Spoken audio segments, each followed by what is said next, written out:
BJP में नए अध्यक्ष को लेकर संघ और भाजपा के बीच सियासी हलचल तेज है। जेपी नड्डा का कार्यकाल खत्म हुए अरसा हो गया, लेकिन अब तक नया नाम तय नहीं हो पाया। पार्टी के गलियारों में चर्चाएं गर्म हैं, लेकिन अंदर खाने की खबर कुछ और कह रही हैं। बीजेपी और आरएसएस के बीच सहमति नहीं बन पा रही। अब सवाल यह है कि इस खींचतान की वजह क्या है। आपको ये भी बताएंगे कौन है रेस में और कौन बनेगा कप्तान। और सबसे बड़ा सवाल, क्या संघ की पसंद और मोदी शाह की रणनीति एक ही लाइन पर है। नमस्कार, मेरा नाम है शिवम, आप देख रहे हैं न्यूज़ स्टार 7 मीडिया। संघ बनाम बीजेपी, कौन क्या चाहता है। बीजेपी चाहती है नया नड्डा।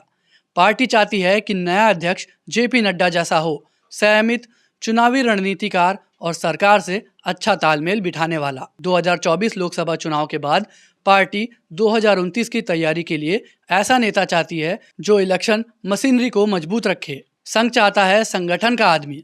आरएसएस की सोच कुछ अलग है। संघ चाहता है कि नया अध्यक्ष संगठन का आदमी हो, ऐसा नेता जो आरएसएस की विचारधारा को मजबूती से आगे बढ़ाए, कार्यकर्ताओं से सीधा जुड़ा हो और संगठन पर पकड़ मजबूत बनाए। संघ की पहली प्राथमिकता बीजेपी संगठन है, जबकि मोदी शाह के लिए चुनावी जीत ज्यादा अहम है। संघ के पाले में कौन, अब आपको ये भी बताएंगे कि आखिर संघ क्या चाहता है, किसको बनाना चाहता है राष्ट्रीय अध्यक्ष। वसुंधरा राजे, राजस्थान की 2 बार सीएम रह चुकी, संघ से पुराना नाता।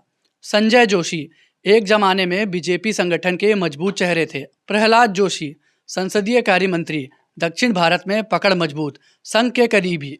भूपेंद्र यादव, मोदी शाह की टीम का अहम हिस्सा, संगठन में मजबूत पकड़। धर्मेंद्र प्रधान, चुनावी रणनीति में तेज, उड़ीसा में बीजेपी को खड़ा करने वाले नेताओं में से एक। सुनील बंसल, यूपी में संगठन को खड़ा किया, अमित शाह के बेहद करीबी, लेकिन संघ के भी भरोसेमंद। क्या उन्हें ये जिम्मेदारी मिल सकती है? तो क्या नड्डा बने रहेंगे? नाम तय नहीं होने के चलते जेपी नड्डा के कार्यकाल को 40 दिन का एक्सटेंशन दिया गया है, यानी 20 अप्रैल तक नए अध्यक्ष का नाम फाइनल होना है।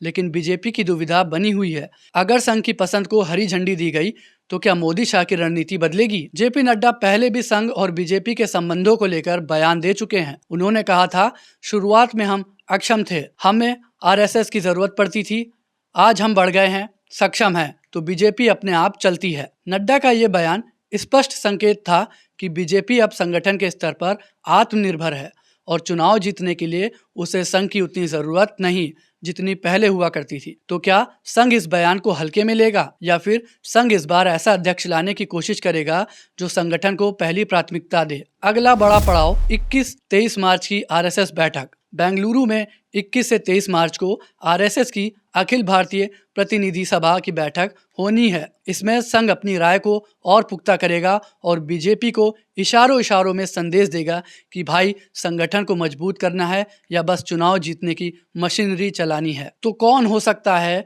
बीजेपी का कप्तान? किसे बना सकती है बीजेपी अपना राष्ट्रीय अध्यक्ष? क्या सुनील बंसल को यूपी में पकड़ मजबूत करने के लिए राष्ट्रीय अध्यक्ष बनाया जा सकता है? सुनील बंसल को यूपी बीजेपी का चाणक्य कहा जाता है। उन्होंने 2014, 2017 और 2022 के चुनाव में पार्टी के लिए जीत की रणनीति बनाई। 2014 लोकसभा चुनाव यूपी में बीजेपी को 71 सीटें दिलाने में अहम भूमिका निभाई। 2017 विधानसभा चुनाव बीजेपी को 325 सीटों के साथ प्रचंड बहुमत दिलाया। 2022 विधानसभा चुनाव बीजेपी को यूपी में सत्ता में बनाए रखा, जो 37 सालों में पहली बार हुआ। क्यों कहा जाता है चाणक्य? जमीनी स्तर की राजनीति और संगठन को बखूबी समझते हैं, बूथ मैनेजमेंट और माइक्रो प्लानिंग में माहिर। अमित शाह के सबसे भरोसेमंद रणनीतिकारों में से एक। संघ और बीजेपी दोनों में गहरी पकड़। अब सवाल यह है कि क्या बीजेपी उन्हें राष्ट्रीय अध्यक्ष बनाकर बड़ी जिम्मेदारी देगी या यूपी में ही किसी और बड़ी भूमिका में लाएगी? अब बस इंतजार कीजिए 20 अप्रैल का। बीजेपी का नया अध्यक्ष कौन होगा, ये तय होगा 20 अप्रैल तक। क्या संघ की पसंद चलेगी या मोदी शाह फिर से चौंका देंगे? देखना दिलचस्प होगा। आज के लिए फिलहाल इतना ही, लेकिन मुद्दे खत्म नहीं होंगे। देखते रहिए न्यूज़ स्टार 7 मीडिया। बने रहें न्यूज़ स्टार 7 मीडिया के साथ। हमें फॉलो करें यूट्यूब, इंस्टाग्राम, फेसबुक और ट्विटर पर। मिलते हैं अगली वीडियो में।